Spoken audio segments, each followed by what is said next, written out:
Selamat datang di Rekap Manhwa kali ini. Dalam video ini, kita akan menelusuri jalan cerita manhwa yang penuh konflik dan kejutan. Tanpa berbasa-basi lagi, mari kita mulai saja alur ceritanya. Sebelum itu, jangan lupa klik tombol subscribe dan nyalakan notifikasinya serta jangan lupa like, share dan komen. Pemain lain terkejut melihat wanita tersebut mati begitu saja. Dalam hati mereka berharap jika wanita tersebut akan bangkit kembali. Dengan begitu, mereka telah membuktikan jika kematian di tahap ini bukanlah ancaman. Setelah menunggu beberapa saat, masih belum ada reaksi apapun dari wanita tersebut. Para pemain mulai cemas, mengira semua teori mereka hanyalah hayalan semata. Pemain yang lain menyarankan untuk menunggu sebentar lagi, mengingat Yongmin bangkit setelah 10 menit berlalu. Pemain lain setuju dan memutuskan untuk menunggu. 10 menit telah berlalu dan dugaan para pemain benar. Tubuh wanita yang terkapar mulai bercahaya. Luka-luka yang diterimanya mulai menutup dan sembuh sepenuhnya. Dengan begitu, wanita tersebut benar-benar telah bangkit dari kematian. Ia mengumpulkan tenaganya untuk berdiri. Dan seperti Yongmin sebelumnya, ia meregangkan badannya seakan baru terbangun dari tidur panjangnya.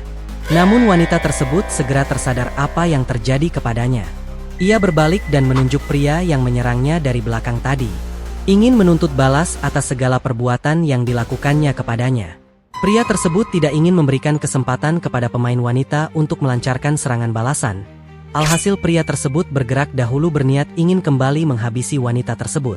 Namun pemain pria yang lain menyerang pria tersebut dari belakang. Persis seperti yang dilakukannya kepada wanita tersebut. Serangan kapak yang kuat membelah tubuh pria, membuatnya tewas seketika.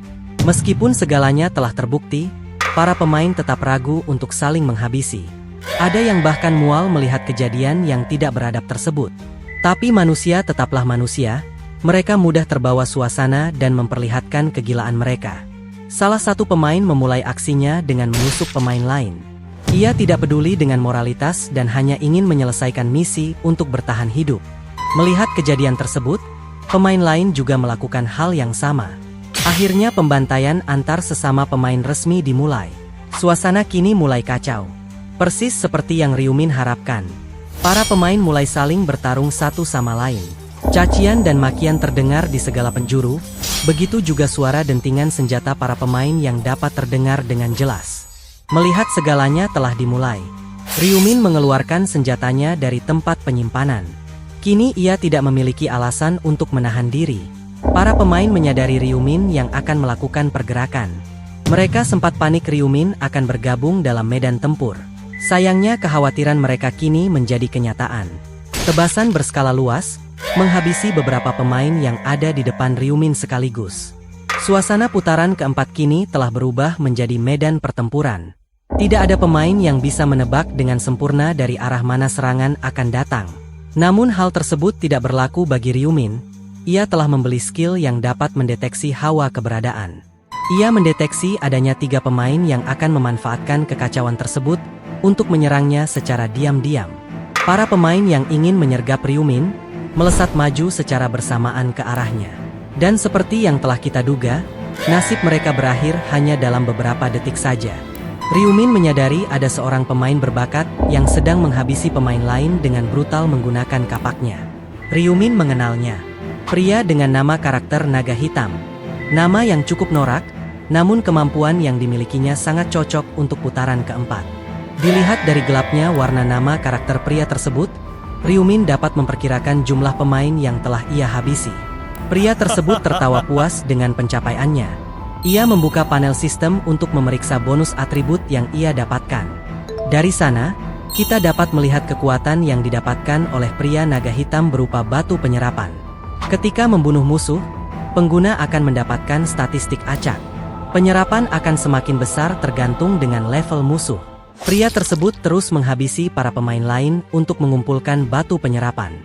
Ia berangan-angan, mungkin jika ia berhasil membunuh Ryumin, batu penyerapannya akan maksimal dan mendapatkan status tambahan. Namun ia segera mengurungkan niatnya. Ia tidak ingin mengambil resiko yang tidak perlu. Dengan begitu, pria tersebut melanjutkan pembantaiannya terhadap pemain yang lebih lemah darinya. Para pemain yang baru bangkit, berencana menuntut balas kepada pria tersebut. Bukannya panik, Pria itu malah memanfaatkan kesempatan tersebut untuk menghabisi mereka sekali lagi, menambahkan penyerapannya lebih cepat dan efisien. Setelah membunuh pemain yang ada di area itu, pria tersebut berniat untuk pindah ke wilayah yang lebih ramai agar penyerapannya berjalan lebih cepat. Terlebih ia ingin mengincar peringkat 1. Namun pria tersebut sontak terkejut ketika ada seseorang yang menghadangnya langkahnya. Pria tersebut adalah pemain yang paling ditakutinya. Siapa lagi kalau bukan Ryumin? Ryumin berjalan mendekatinya. Ia menggunakan kemampuan malam kematian, membuat area sekitar gelap total. Pria naga hitam tidak mengerti apa yang terjadi. Semuanya terlihat sangat gelap. Ia tidak bisa melihat apapun. Namun ia samar-samar dapat melihat sabit Ryumin yang sedang mengarah kepadanya. Belum sempat ia bereaksi, kepalanya telah tertebas begitu saja. Ia bahkan tidak dapat melihat ayunan sabit tersebut. Dalam hati ia menyesali kesialannya. Seharusnya dari awal, ia berusaha menjauh dari Ryumin, pikirnya. Di sisi lain, Yongmin yang baru bangkit, akhirnya menyadari apa yang telah terjadi ketika ia melihat gadis yang di sampingnya kembali bangkit dari kematian. Ia tertawa licik, memikirkan berbagai rencana balas dendam yang akan ia lakukan kepada temannya. Ia berniat akan menghabisi teman-teman yang meninggalkannya, membuat mereka tidak dapat menjalankan misi dan akhirnya dihapus dari muka bumi oleh Dewi. Yongmin berjalan mengitari medan pertempuran, mencari keberadaan teman-temannya. Akhirnya, ia menemukan salah satu dari mereka yang sedang membidikan panah kepada pemain lain. Yongmin menyapa temannya tersebut dengan ramah. Temannya tentu tidak menyambut Yongmin dengan senang hati. Namun ketika berhasil mendekatinya, Yongmin tidak ragu memberikan tinju kuat tepat ke wajah temannya, membuat temannya terpental jauh ke belakang. Tentu saja pemanah sepertinya tidak berkutik melawan petarung jarak dekat saat Yongmin berhasil mendekatinya. Teman Yongmin tersungkur di tanah, memegang wajahnya yang terluka sambil meringis kesakitan. Namun Yongmin tidak peduli dengan keadaan temannya. Ia seperti iblis yang akan menghajar temannya tanpa ampun karena telah berani mengancamnya sebelumnya. Setelah menghajar temannya sampai tidak berdaya, Yongmin akhirnya melepaskannya. Kini ia berniat untuk mencari temannya yang lain. Ia tidak akan membiarkan teman lainnya lolos begitu saja. Berpindah ke Ahrin yang sedang terlihat tidak baik-baik saja. Mentalnya mulai kacau ketika melihat teriakan-teriakan pemain yang kehilangan nyawa. Saat itu Ahrin merasakan pemandangan seperti neraka yang sesungguhnya. Tusukan, tebasan, dan tembakan saling menghujam tubuh para pemain tanpa ampun. Sang Chul berusaha untuk memeriksa keadaan Ahrin sesekali, sambil menghadapi pemain yang mendekatinya. Ahrin mengaku kekacauan ini mempengaruhi sedikit mentalnya. Sang Chul terlihat khawatir. Ia berharap kejatuhan mental Ahrin tidak akan berpengaruh pada karirnya, atau ia tidak akan mempunyai muka untuk menghadap Ma Gyeong nantinya. Tiba-tiba seorang pemain menarik Ahrin dari belakang dan berniat menusuknya. Sang Chul sebagai pengawal pribadi Ahrin, tentu tidak akan membiarkan hal tersebut terjadi. Ia melesat ke arah Ahrin, mencabut pedangnya. Dengan sigap menangkis serangan pemain tersebut, dan kembali melancarkan serangan balasan untuk membuatnya sekarat. Sementara Ahrin mengambil belati yang ada di tangannya. Ahrin berusaha keras menguatkan tekadnya, dan mengakhiri nyawa pria tersebut dengan sekejap mata. Sang Chul menyemangati Ahrin untuk bertahan selama 1 jam lagi, dan semuanya akan berakhir. Pada dasarnya Ahrin adalah aktris yang bekerja di dunia hiburan, tidak terbiasa dengan kekerasan. Hatinya yang lembut tidak tega melihat para pemain saling membunuh. Sang Chul berdecak kesal. Dalam hati ia sebenarnya sangat tidak sudi melindungi wanita lemah seperti Ahrin. Sang Chul menyarankan Ahrin untuk beristirahat. Terlebih ia telah menghabisi 50 pemain. Sang Chul yakin jumlah tersebut telah cukup untuk menyelamatkan nyawanya. Sang Chul menyuruh Ahrin untuk menyerahkan semuanya kepadanya sekarang. Dalam hati, Sang Chul mulai bersemangat karena tidak perlu membagi pemain yang dibunuhnya dengan Ahrin. Sisa waktu di putaran 4 kini hanya tersisa 10 menit. Terlihat Ryumin masih membantai para pemain yang ada di dekatnya tanpa ampun. Meskipun menurutnya, putaran 4 memiliki misi yang sangat merepotkan, namun ia tetap akan melakukannya. Ryumin berniat untuk menjadi sekuat mungkin dengan cepat, melampaui kekuatan di regresi sebelumnya. Ia belum tahu sekuat apa bos terakhir yang ada di tahap 20. Ryumin bergerak dengan sangat cepat, membantai semua pemain yang ada di jalannya tanpa ampun. Alasan mengapa Ryumin berlarian sepanjang arena, karena poin pembunuhan akan dihitung dari seberapa banyak orang yang dibunuh. Membunuh pemain yang sama tidak akan mendapatkan poin. Namun Yongmin terlihat melakukan hal tersebut. Ia terus menunggu temannya yang hidup kembali dan menghabisi mereka lagi. Meskipun raut wajah Yongmin terlihat sangat puas, namun Ryumin merasa ia akan sulit lolos untuk putaran ini. Kini sisa waktu di putaran 4 hanya tersisa 1 menit. Ryumin menggunakan tenaganya yang tersisa untuk bergerak lebih cepat mencari mangsa yang belum pernah ia habisi sebelumnya. Ryumin berusaha mengingat semua orang yang pernah ia habisi, agar ia tidak membuang waktu menghabisi orang yang sama. Akhirnya, babak putaran keempat telah berakhir. Beberapa pemain terlihat diselimuti oleh pelindung cahaya, menandakan mereka berhasil menyelesaikan misi. Termasuk Yongmin. Sang Dewi muncul menyapa para manusia dan berharap mereka menikmati misi ini. Para pemain tersulut emosi dengan kata sindiran Sang Dewi yang tidak berperasaan.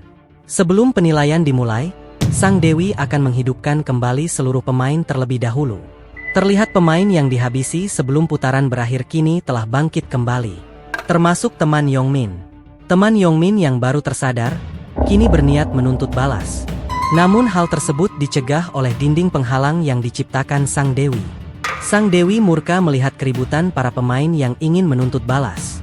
Ia mengancam akan memenggal kepala pemain yang berisik. Para pemain kini mulai tenang. Meskipun dalam hati menyimpan dendam membara yang sangat besar. Sang Dewi akan mengungkapkan misi sampingan tersembunyi terlebih dahulu kepada seluruh pemain. Sebuah sistem muncul di hadapan setiap pemain. Menampilkan misi sampingan yang harus membunuh perwakilan area dalam waktu yang ditentukan. Kini para pemain menyadari misi sampingan tersebut telah diselesaikan oleh satu pemain. Dan pemain tersebut adalah Ryumin. Para pemain lain terlihat kesal. Mereka sedikit menyesal karena tidak membunuh Yongmin dari awal. Dan saat itulah Yongmin baru menyadari bahwa ia telah dibunuh oleh Ryumin sebelumnya. Kini Sang Dewi akan memperlihatkan hasil pertandingan putaran keempat beserta dengan keseluruhan peringkat. Saat itulah Sang Dewi menjelaskan jika membunuh orang yang sama, tidak akan mendapatkan poin. Sang Dewi menjentikkan jarinya. Dan hasil pertandingan kini dapat dilihat oleh semua pemain. Seperti biasa, Ryumin menduduki peringkat pertama dengan total jumlah poin mencapai 722. Dengan kata lain, Ryumin telah membunuh 722 orang yang berbeda seorang diri. Sang Dewi memuji Ryumin yang lagi-lagi berhasil menduduki peringkat pertama. Seperti biasa, Ryumin mendapatkan hadiah dari penyelesaian misi beserta hadiah peringkat pertama dari seluruh area. Ryumin mendapatkan tiket baju zirah level menengah. Ryumin puas dengan hadiah yang diterimanya, merasa ini waktu yang sangat tepat untuk mengganti baju zirahnya.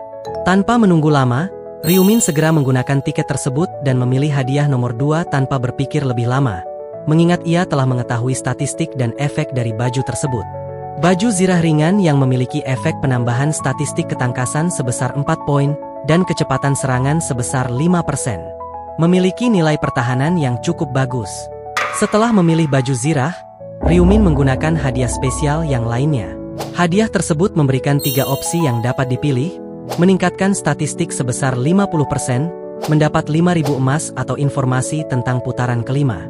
Ryumin mengingat pada putaran kelima nanti, misi sampingan memiliki hadiah yang bagus namun sedikit sulit.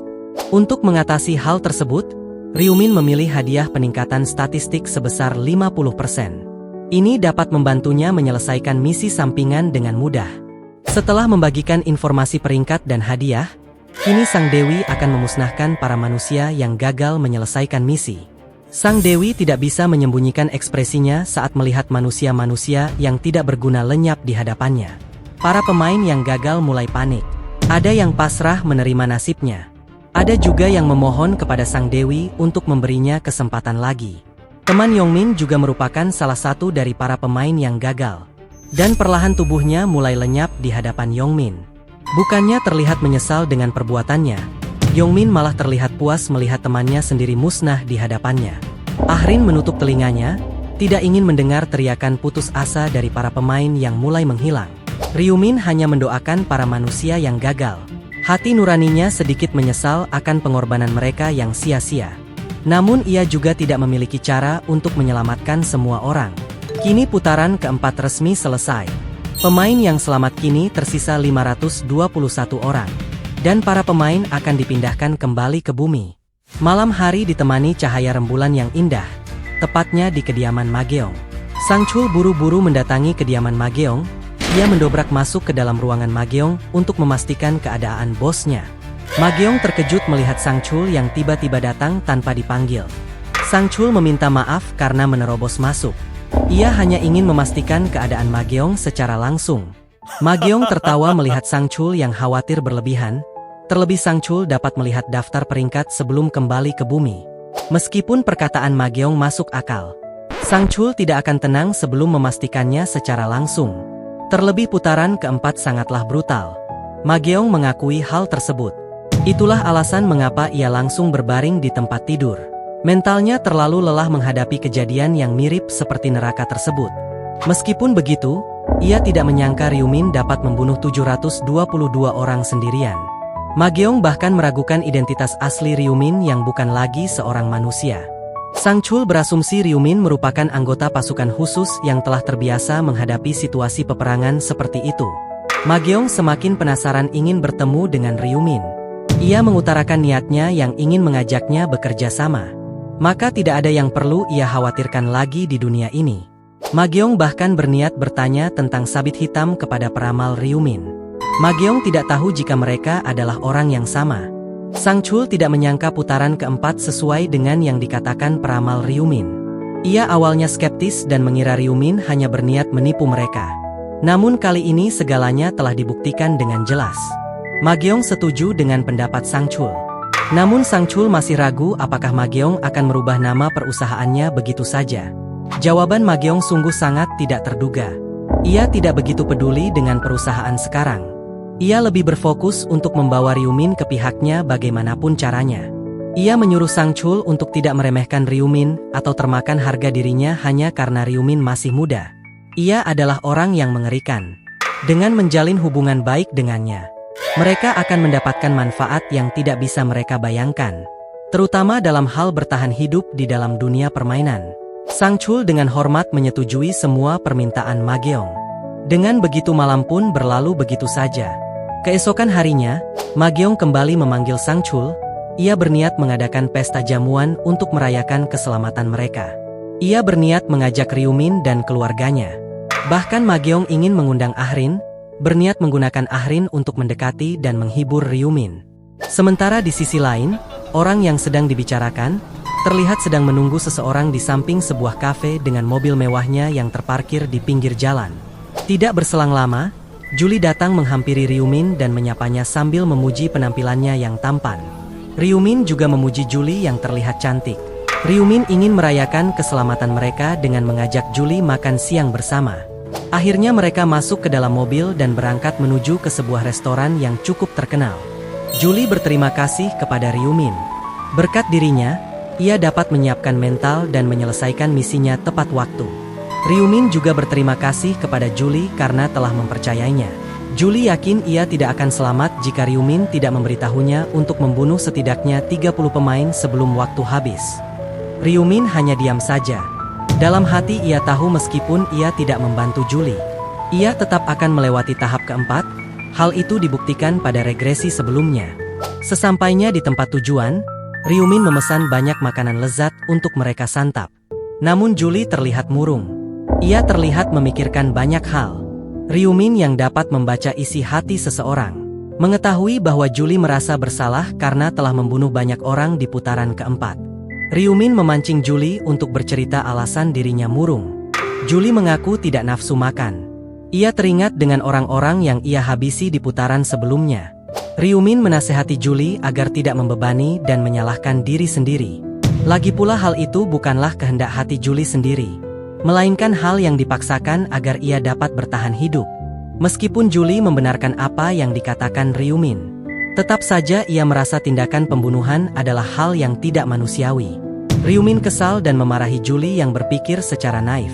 Jika mereka memilih tidak membunuh, ia tidak bisa membayangkan apa yang akan terjadi pada adiknya jika ia tidak bangun untuk selamanya. Julie harus ingat, ada keluarga yang selalu menunggunya kembali. Kata-kata Ryumin seakan menyadarkan hati Julie yang tersesat. Ia tidak berani membayangkan seberapa sedih ayahnya jika mendapati dirinya tidak kembali bangun. Kini emosi Julie telah membaik. Ia tidak akan menyalahkan dirinya lagi dan berniat untuk terus bertahan hidup. Ryumin senang melihat Julie membulatkan tekadnya. Ia mengajak Julie menikmati makanan lezat yang tersedia di depan mereka dan melupakan semua hal mengerikan yang terjadi semalam. Setelah mereka selesai makan, kini mereka memesan teh hangat dan berbincang santai. Julie tanpa sadar memanggil nama Ryumin tanpa memakai marganya, menandakan hubungan mereka yang kini semakin dekat. Melihat mental Julie yang mulai stabil, Ryumin membuka pembicaraan. Berniat memberitahukan tantangan putaran kelima kepada Julie. Julie sontak terkejut. Ia tidak menyangka Ryumin mendapatkan informasi tersebut dari penglihatan masa depannya. Putaran kelima akan menjadi tantangan yang sangat sulit. Akan terjadi penyatuan area. Mengingat semakin sedikit pemain yang bertahan sekarang, Julie bersemangat. Ia mengira dapat segera bertemu dengan Ryumin. Namun Ryumin membantah asumsi tersebut. Mereka memang akan bertemu suatu hari nanti, namun tidak terjadi pada putaran kelima. Meskipun sebenarnya, mereka memang bertemu di lantai 5. Tapi Ryumin tidak berniat mengungkapkan identitas aslinya. Ryumin meletakkan tehnya di meja. Ia ingin Julie mendengarkan baik-baik apa yang ia katakan. Karena hal ini sangat serius. Putaran kelima hanya bisa dilewati oleh profesi petarung yang handal. Sementara profesi Julie saat ini adalah profesi mendukung. Bahkan tidak ada banyak petarung handal yang dapat dipercaya dan belum tentu mereka mampu melewatinya. Oleh karena itu, Ryumin mengusulkan Julie harus meminta bantuan kepada Sabit Hitam, pemain peringkat nomor 1 di seluruh area saat ini. Julie tentu terkejut dengan saran yang disampaikan Ryumin. Ia bahkan belum pernah melihatnya sekalipun. Julie masih terlihat sangat ragu. Ia sampai memastikan jika orang yang dimaksud Ryumin adalah pemain yang selalu menjadi peringkat 1 di semua daerah. Ryumin membenarkannya. Julie mengutarakan keraguannya. Black Sky selalu menjadi peringkat 1 di semua putaran. Julie ragu orang sepertinya memerlukan bantuan apapun darinya. Terlebih level Julie yang rendah, ia yakin tidak akan banyak membantu. Mengingat level Black Sky sekarang sudah mencapai level 30. Ryumin tetap meyakinkan Julie untuk mencobanya. Itu adalah satu-satunya cara agar ia selamat. Terlebih, Julie memiliki buff yang sulit untuk ditolak orang kuat sekalipun. Ryumin meyakinkan Julie dengan kebohongan yang meyakinkan. Ia mengaku melihat Julie menjadi rekan Black Sky tidak hanya di putaran ini, melainkan di putaran-putaran berikutnya. Mendengar ramalan Ryumin yang selalu akurat, Julie merasa tenang dan akan mencoba seperti yang disarankan oleh Ryumin. Sebagai tanda terima kasih, Julie hanya bisa memberikan buff kepada Ryumin. Ia tidak memiliki hal mewah untuk diberikan sebagai hadiah kepada Ryumin. Ryumin tidak mempermasalahkannya. Justru ia sangat senang mendapat buff tersebut dan berterima kasih kepadanya dengan senyuman yang menawan. Julie sedikit terpana melihat reaksi Ryumin seperti itu. Namun ia masih dapat menahan diri untuk tidak menunjukkannya di depan Ryumin. Setibanya di kamar, Ryumin mengeluarkan kantong yang berisi 100 ulat bambu dan segera menghabisi mereka untuk menaikkan efek statusnya. Ternyata Ryumin memiliki rencana untuk memanfaatkan efek buff dari Julie. Ryumin membuka panel sistem untuk memeriksa status keberuntungannya saat ini. Ia terkejut ketika melihat atribut keberuntungannya mencapai angka 84 poin. Ryumin segera mengeluarkan tiket undian kristal yang didapatkannya sebagai hadiah dan segera menggunakannya. Tiket yang awalnya berada di tangan Ryumin, kini mulai bercahaya dan menghilang. Detik berikutnya, Ryumin mendapatkan 5 kristal dari tiket tersebut, jumlah maksimal yang dapat diperoleh. Efek keberuntungan atribut keberuntungan yang tinggi memberikan hasil yang memuaskan. Ryumin tidak menyangka ia mendapat hadiah maksimal berkat buff yang diberikan oleh Julie. Bahkan ia tidak perlu berdoa kepada malaikat terkutuk yang ada di atas sana untuk mendapatkan hadiah semacam ini. Tanpa menunggu lebih lama, Ryumin segera menggabungkan kristal-kristal kualitas rendah tersebut untuk menciptakan kristal dengan kualitas yang lebih tinggi. Setelah Ryumin memastikan kualitas kristal yang digabungkan sesuai dengan yang ia harapkan, kini ia tidak ragu untuk meneruskan penggabungan kristal-kristal lain sampai mendapatkan hasil yang maksimal. Setelah mendapatkan kristal yang diinginkannya, Ryumin memutuskan untuk menggabungkan kristal tersebut ke dalam perlengkapan miliknya. Perlengkapan pertama yang akan ia gabungkan adalah pelindung kepala. Penggabungan tersebut berhasil memberikan efek kerusakan tambahan sebesar 2%. Ryumin menggabungkan sisa kristal ke dalam perlengkapan lain. menambahkan 2 poin ke seluruh atribut dari sarung tangan dan menambahkan 2 atribut keberuntungan dari cincin perlengkapan miliknya. Begitu juga dengan penambahan 2 atribut ketangkasan dari sepatu. Dan pengurangan kerusakan sebanyak 1% yang didapatkan dari baju zirah. Ryumin terlihat puas mendapat berbagai tambahan atribut yang dapat membuatnya menjadi lebih kuat. Kini urusannya telah selesai dan berniat pergi ke acara jamuan makan Mageong. Sore harinya, Ryumin terlihat sudah bersiap untuk pergi. Riwon terkejut saat mengetahui rekan bisnis yang diceritakan kakaknya adalah pewaris grup Osung yang sangat terkenal. Riwon sedikit khawatir untuk pergi ke tempat tersebut. Ia tidak terbiasa dengan tempat-tempat mewah seperti itu.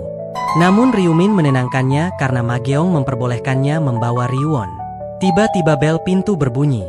Tanda bahwa jemputan mereka telah sampai. Riwon semakin gugup, tidak tahu apa yang harus ia lakukan. Ryumin menenangkan adiknya dan mengajaknya segera berangkat. Ryumin membuka pintu, menyapa orang suruhan Mageong yang akan menjemput mereka. Sementara Riwon masih terlihat sangat gugup berdiri di belakang. Ekspresi Riwon berubah keheranan ketika melihat sosok pria yang menjemput mereka.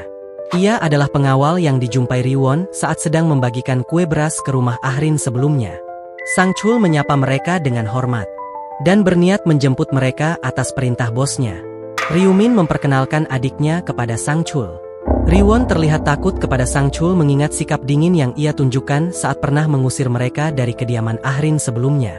Namun tidak disangka, Sang Chul dengan hormat memperkenalkan dirinya dengan formal sambil memberikan kartu namanya. Sikapnya kini berubah 180 derajat.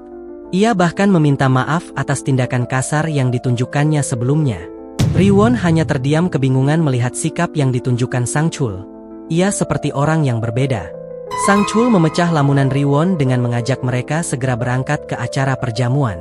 15 menit kemudian, kini mereka telah sampai di tempat tujuan. Hotel mewah tempat kediaman Mageong menetap. Mageong telah berdiri di sana, menunggu kedatangan Ryumin dan adiknya. Ia menyapa Ryumin dan Riwon ketika melihat mereka tiba. Ryumin bersikap santai sementara Riwon masih terlihat sangat gugup menjumpai orang yang berbeda kasta dengannya. Mereka saling memperkenalkan diri. Riwon sampai tidak sadar memberi salam dengan tangan kirinya karena terlalu gugup. Mageong penasaran apakah Riwon seorang pemain seperti kakaknya. Riwon baru akan menginjak umur 14 tahun. Jadi ia belum memiliki kualifikasi untuk menjadi seorang pemain. Mageong memuji keberuntungan Riwon. Ia iri melihat Riwon yang dapat menghindari permainan maut ini, hanya dengan perbedaan 1 tahun. Mageong kemudian mengajak Ryumin dan Riwon segera berpindah ke ruang jamuan demi menikmati makanan lezat yang telah disiapkan untuk mereka. Mereka tiba di sebuah ruangan mewah, di atas meja dipenuhi dengan berbagai makanan lezat, anggur bermerek, lengkap dengan koki yang bersedia menunggu di samping jika ada makanan yang tidak cocok di lidah. Riwon terlihat sangat bersemangat, ia tidak pernah menghadiri jamuan sebesar dan semewah ini. Mageong segera mempersilahkan mereka untuk segera menyantap hidangan tersebut. Tiba-tiba Ahrin datang menghadiri pesta jamuan dengan pakaian hitam yang membuat dirinya semakin mempesona. Ryumin tidak menyangka Ahrin juga diundang dalam jamuan makan mereka. Ahrin menghampiri Mageong dan meminta maaf atas keterlambatannya dikarenakan dirinya baru menghadiri acara pemakaman rekan artis yang tidak selamat dari putaran keempat. Ahrin lalu menyapa Ryumin dan Riwon. Ia memperkenalkan dirinya. Namun belum sempat selesai memperkenalkan diri. Ahrin sadar telah pernah bertemu dengan mereka saat mereka membagikan kue beras kepadanya. Ahrin terlihat senang dan akrab dengan mereka. Terlebih melihat pemegang saham mayoritas yang masih sangat muda. Riwon masih tidak percaya dan memastikan identitas wanita cantik yang ada di depannya adalah Ahrin, artis idolanya. Ryumin telah menduga adiknya akan senang menjumpai Ahrin, mengingat Riwon sangat mengidolakannya. Ryumin berencana untuk meniru adiknya agar terlihat tertarik dengan Ahrin agar menghormati Mageong. Mageong senang melihat reaksi Riwon dan Ryumin. Ia memuji keputusannya sendiri yang telah mengundang Ahrin di perjamuan ini. Mageong mempersilahkan mereka untuk segera menyantap masakan yang masih hangat agar terasa lebih nikmat. Beberapa saat kemudian, mereka berlima terlihat sedang menyantap makanan yang disediakan hotel bintang 5 tersebut. Riwon tidak henti-hentinya memuji rasa masakan yang sangat enak. Daging yang ia masukkan ke mulutnya, seolah meleleh seperti mentega. Mageong berharap masakan yang ia siapkan sesuai dengan selera Ryumin. Ia sengaja mengundang koki kelas atas untuk memasakkan hidangan tersebut. Ryumin setuju dan memuji makanan yang memang terasa sangat lezat. Mageong senang melihat Ryumin menikmatinya. Ia teringat saat menyuruh koki bekerja lebih keras karena hidangan mereka sebelumnya bahkan tidak bisa memuaskannya. Mageong penasaran Ryumin yang hanya membawa adiknya. Padahal ia telah mempersilahkannya untuk membawa semua anggota keluarganya. Ryumin teringat dengan orang tuanya yang telah meninggal. Kini ia hanya memiliki sang adik yang menjadi satu-satunya keluarga yang tersisa. Mageong meminta maaf ketika mendengar berita tersebut. Ia tidak menyangkanya sama sekali. Dalam hati Mageong kesal terhadap dirinya sendiri. Seharusnya ia tidak mengubah suasana yang bagus dengan topik pembicaraan ini. Mageong memutuskan untuk tidak berbicara hal yang tidak perlu sampai suasana kembali menjadi normal. Detik-detik berlalu, suasana masih terasa sangat canggung. Tidak ada orang yang membuka percakapan di ruangan tersebut. Mageong berharap ada seseorang yang berinisiatif untuk mencairkan suasana. Dan ia sangat berharap kepada Ahrin. Namun Ahrin terlihat cuek saja. Sambil menikmati secangkir teh yang ada di hadapannya. Melihat Ahrin yang tidak peka sama sekali, Mageong memutuskan untuk bertindak. Ia meletakkan cangkir tehnya di meja. Lalu mengajak Ahrin keluar untuk berbicara empat mata. Ahrin bingung dengan sikap bosnya yang tiba-tiba mengajaknya keluar. Ketika mereka sudah di luar ruangan, Mageong bertanya tentang rasa makanan yang ia makan. Ahrin dengan polosnya menjawab ia menyukai makanannya. Namun ekspresi Mageong seketika berubah dingin. Ia memberikan sindiran kepada Ahrin bahwa dirinya mengundang Ahrin bukan untuk mentraktirnya makan. Sudah jelas ia mengundang Ahrin untuk mencairkan suasana dan menyambut tamu dengan baik. Namun Ahrin sama sekali tidak peka. Mageong tidak menyangka Ahrin senaif itu. Ahrin meminta maaf. Ia mengira Mageong benar-benar mengundangnya hanya untuk makan malam. Mageong terlihat pusing mengurus Ahrin yang agak lelet. Ia mengira Sang Chul telah menjelaskan semuanya kepada Ahrin. Ahrin hanya mengetahui identitasnya sebagai pemegang saham terbesar perusahaan. Namun Mageong menambahkan jika Ryumin juga seorang peramal. Ahrin terkejut mendengar informasi tersebut. Mengingat tidak ada yang percaya dengan peramal apalagi di zaman seperti ini. Mageong kembali menjelaskan bahwa Ryumin bukan peramal penipu yang dijumpai di jalan. Ryumin memiliki profesi yang dapat melihat masa depan, dan hal tersebut telah terbukti secara langsung. Oleh karena itu, tugas Ahrin adalah mendekati Ryumin, tersenyum kepadanya dan setuju dengan ucapannya. Lakukan segala cara untuk memenangkan hati Ryumin. Dengan begitu, Ryumin akan berpihak ke sisinya. Ahrin terlihat enggan melakukannya, menganggap tindakan tersebut terasa berlebihan. Namun Mageong menekan Ahrin lebih lanjut. Dengan segala dukungannya yang telah membuat Ahrin menjadi sukses. Ini hanyalah sebagian kecil dari tindakan membalas budi untuknya. Mageong tidak bermaksud menyuruh Ahrin menggunakan tindakan licik atau apapun. Ia hanya ingin Ahrin memerankan perannya dengan wajah cantiknya untuk membuat mereka nyaman. Sambil berlalu pergi, Mageong memberikan ancaman kecil kepada Ahrin. Mageong akan mengawasi Ahrin secara langsung. Dan ia berharap kali ini Ahrin tidak mengecewakannya. Beberapa saat kemudian, kini terlihat Ahrin dan Mageong telah kembali ke ruang jamuan. Mageong mengajak para tamunya untuk berpindah lokasi. Mageong terlihat kesal ketika Ahrin masih ragu-ragu mengambil tindakan. Namun Riwon tiba-tiba menyapa Ahrin. Membuat Ahrin sedikit terkejut dengan kejadian tak terduga tersebut. Riwon memberanikan diri memuji kecantikan Ahrin di depannya. Dan Riwon berniat ingin berfoto dengan Ahrin. Ahrin senang mendengar pujian tersebut dan menyetujuinya. Melihat reaksi Riwon yang lebih tertarik kepada Ahrin, Mageong bergerak cepat dengan mengirim pesan kepada Ahrin untuk mengubah target yang akan didekati menjadi Riwon. Ahrin melihat pesan yang dikirim oleh Mageong.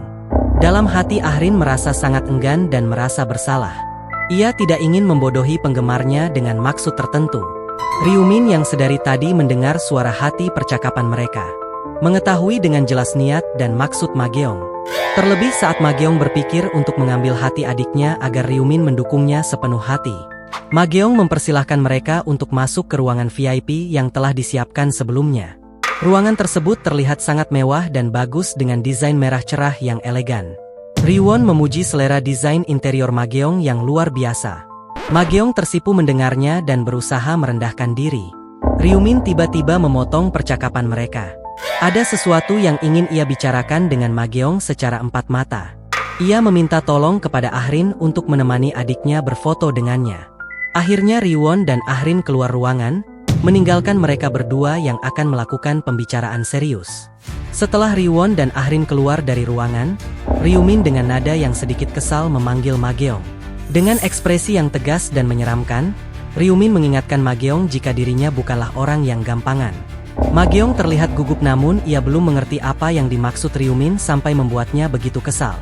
Ryumin akhirnya mengungkapkan semuanya kepada Mageong. Ia tahu seluruh percakapan yang dilakukannya kepada Ahrin. Mageong sontak terkejut. Ia tidak menyangka penglihatan masa depan Ryumin sampai sedetail itu. Sementara Ryumin sendiri mengungkapkan rasa enggannya untuk berbisnis dengan Mageong jika sikapnya seperti ini. Ia menyuruh Mageong untuk berhenti menyembunyikan sesuatu darinya. Karena hal itu akan percuma. Dan sampai di sini dulu cerita manhwa Max Level Player 100 Regression Season 1. Terima kasih buat kalian semua yang sudah setia menonton, subscribe, dan like video ini. Jangan lupa aktifkan lonceng notifikasi supaya tidak ketinggalan kemunculan Season 2 hanya di channel ini. Sampai jumpa di video selanjutnya.